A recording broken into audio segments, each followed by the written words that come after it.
প্ৰত্যেকগৰাকী নাৰীৰ সৈতে আমি সদায় আছো অভিনৱ ফুকনৰ কেছটো ফাষ্ট ট্ৰেক আদালতে হ'ব লাগিব ফুকনক শাস্তি পাব লাগিব স্যাৰ মোৰ এটা ৰিকুৱেষ্ট আছে কওক স্যাৰ ৰাজ ফুকনৰ দৰে ধৰ্ষণকাৰীৰ বিৰুদ্ধে এখন নতুনকৈ আইন প্ৰৱৰ্তন কৰাৰ চিন্তা চৰ্চা কৰিব নোৱাৰিনে য'ত উপযুক্ত প্ৰমাণ সহকাৰে দোষী সাব্যস্ত হ'লে দুদিনমানৰ ভিতৰতে ফাঁচীৰ দৰে কঠোৰতম শাস্তি দিব পাৰি নহ'লে ছাৰ ধৰ্ষণৰ দৰে এই জঘন্য অপৰাধবোৰ আমাৰ অসমতেই নহয় গোটেই দেশতেই দিনক দিনে বাঢ়িবলৈ ধৰিছে ছাৰ এখন আমাক নতুন আইন লাগে which is exclusively for the redressal of the rape victims মোৰ ওপৰত আস্থা ৰাখক বেজবৰুৱা আপোনাৰ কথাখিনি মই কেবিনেটত নিশ্চয় উপস্থাপন কৰিম Thank you sir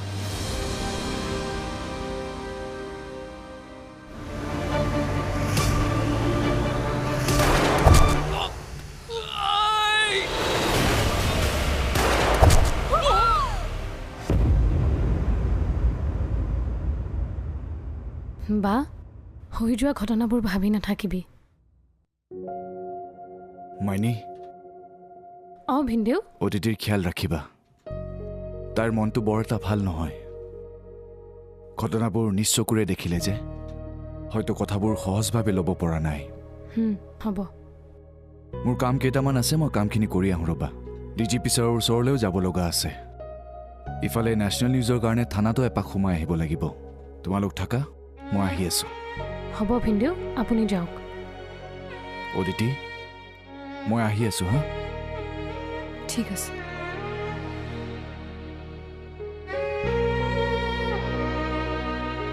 বা তই আৰু চিন্তা কৰি নাথাকিবি আমি আৰু এতিয়া তলমূৰ কৰি নাথাকোঁ আমি সকলো তোৰ সাহস হৈ থাকিম ঋষি সুপ্ৰিয়াক লগ পালা পালো কি ক'লে আমাৰ প্ৰস্তাৱটো সুপ্ৰিয়া মানি ল'লেনে নল'লে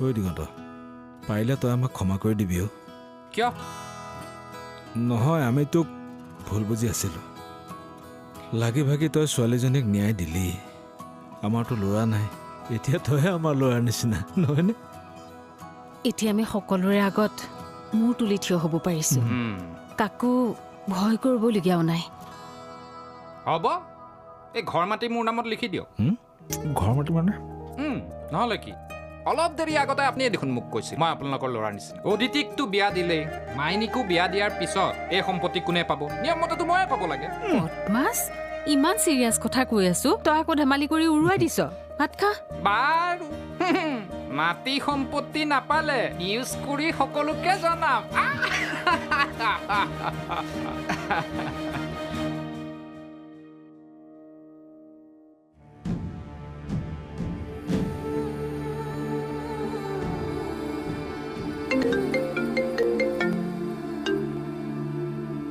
হেল্ল' নমস্কাৰ দিদি কোনে ক'লে মই ঋষিৰ মাকে কৈছিলোঁ হয় কওক মই মানে ঋষি আৰু সুপ্ৰিয়াৰ ভৱিষ্যতটোক লৈ কথা কেইটামান পাতিবলগীয়া আছিল চাওক ঋষিৰ দেউতাকে অলপ আগতে মোলৈ ফোন কৰিছিলে হয় তেওঁ মোক ক্ষমা খুজিছে আগৰ কথাবোৰ ধৰি থাকিবলৈ মানা কৰিছে মই বাৰু ক্ষমা কৰি দিলোঁৱেই কিন্তু মাইনীয়ে জানো ক্ষমা কৰিব এইবোৰ আচলতে মাইনীৰ সিদ্ধান্ত মতেহে হ'ব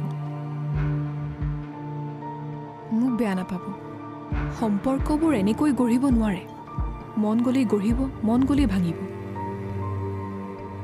মোক ক্ষমা কৰিব এই ক্ষেত্ৰত মই আপোনালোকক সহায় কৰিব নোৱাৰিম থৈছোঁ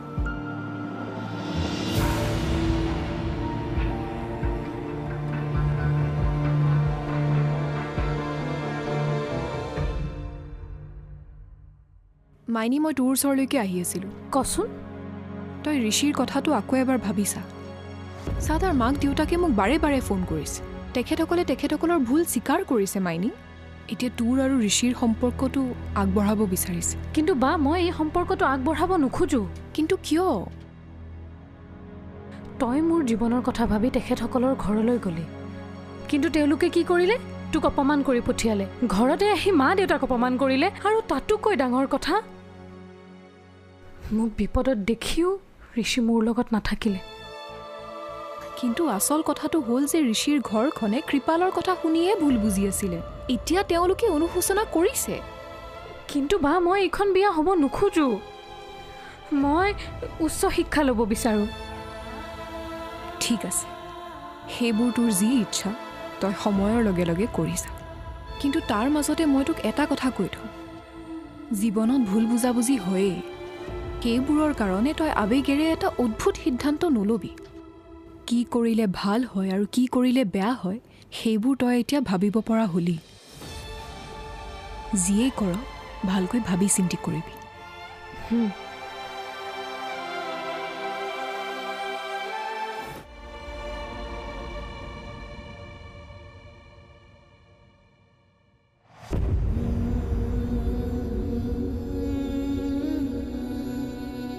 এনেকৈ বহি কি ভাবি আছে? এৰি অহা সময়বোৰৰ কথা ভাবিছিলোঁ, কি আৰু হ'লগৈ কি। বুজিছো, কিন্তু পুৰণি কথাবোৰ ভাবি জানো কিবা লাভ আছে?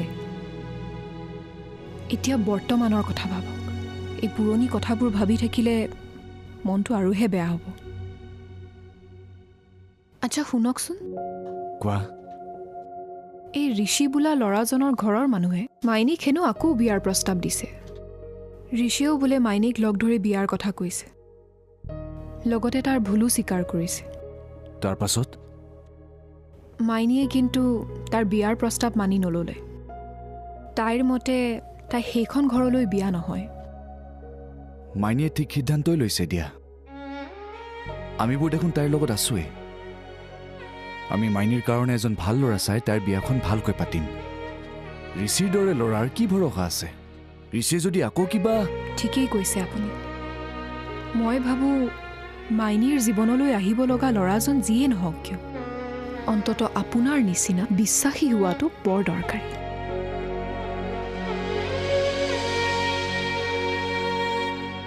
সুপ্ৰিয়াৰ প্ৰস্তাৱটো মানি নোলোৱাৰ কাৰণে মই ভালেই পাইছোঁ।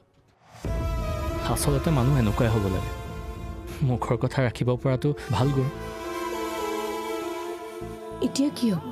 এতিয়া আৰু একো নহয়। মোৰ কাৰণে তোমালোকে বিয়াৰ কথা নাভাবিবা, কিন্তু ভুলবোৰ আমি শুধৰাব লাগিব। সুপ্ৰিয়াই মনত যিমান কষ্ট পাইছিলে ময়ো পাব লাগিব।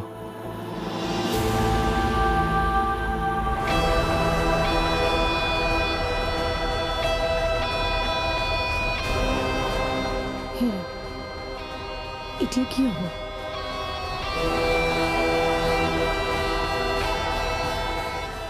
এতিয়া এটা কথাক লৈহে চিন্তা হৈছে। কি কথা? ময়ূৰী বৌ আৰু জীউ, তেওঁলোক বৰ অকলশৰীয়া হ'ল। তেওঁলোক কেতিয়াও অকলশৰীয়া নহয়। আপুনি আছে, মই আছোঁ। বৌক কেইদিনমান আমাৰ ঘৰতে থাকিবলৈ দিয়ক। তাৰ পাছত বৌৰ লগতে আলোচনা কৰিম যে তেওঁ কি কৰিব বিচাৰিছে। মই পিছে বৌৰ লগত কথা পাতিবলৈ যত্ন কৰিছিলোঁ, কিন্তু তেওঁ হেনো সেইখন ঘৰলৈ আকৌ উভতি নাযায়। বাৰু, এতিয়া এইবোৰ চিন্তা নকৰিব। চাব, সময়ৰ লগত সকলো ঠিক হৈ গৈছে। এই ঘটি যোৱা ঘটনাবোৰ পাহৰিবলৈ আমাক আৰু কিছুদিনৰ প্ৰয়োজন হ'ব। তুমি ঠিকেই কৈছা অদিতি।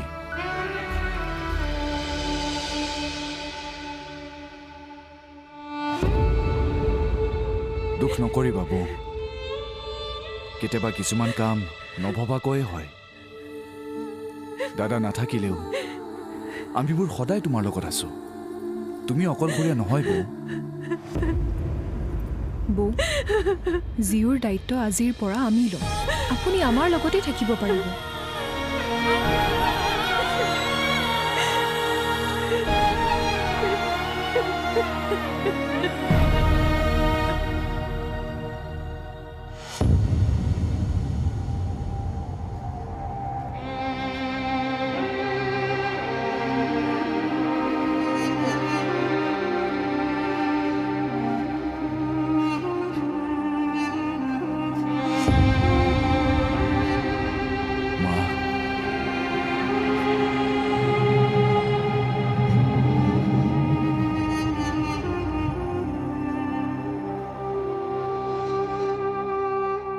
তোমাৰ মই কোনো নহয় সেয়া জানিলোঁ। তোমালোকে মোৰ লগত বহুত অন্যায় কৰিছিলা, কিন্তু মোৰ বাবে চিৰদিনৰ কাৰণে তুমিয়ে মোৰ মা হৈ থাকিবা। তেজৰ সম্পৰ্ক নাথাকিলেও, তোমাৰ গৰ্ভৰ সন্তান নহ'লেও মই তোমাৰ ছবিখন মোৰ মনৰ পৰা মুচিব নোৱাৰো মা।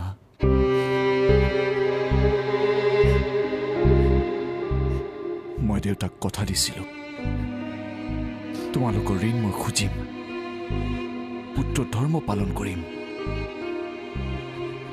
গতিকে এইখন ঘৰত মই তোমাৰ লগত নাথাকিলেও মোৰ তোমাৰ প্ৰতি থকা দায়িত্বখিনি মই পালন কৰি যাম মা। তুমি চিন্তা নকৰিবা।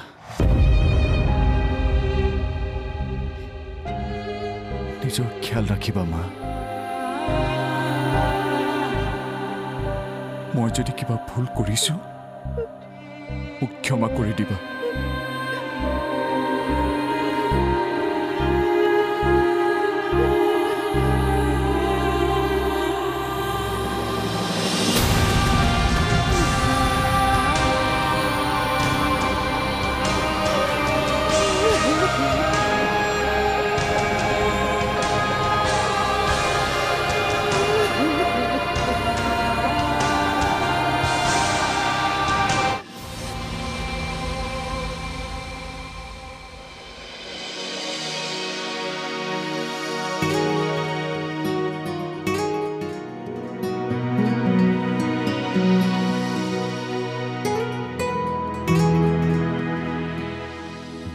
কি যাবলৈ ওলালে নেকি?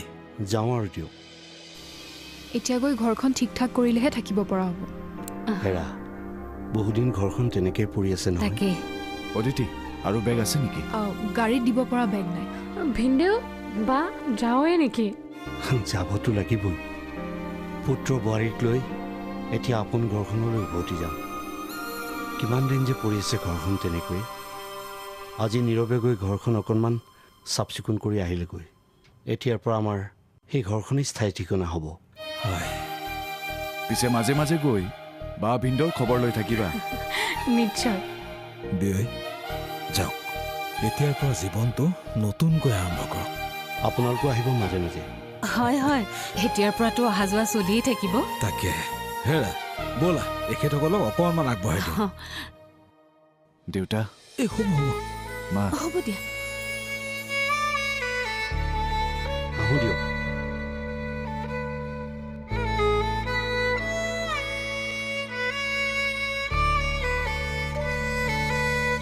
হেঁপাহৰে বাটতে চিনাকি হলো হঠাতে, আবেগেৰে অধীৰে মগন হলো দুয়োতে।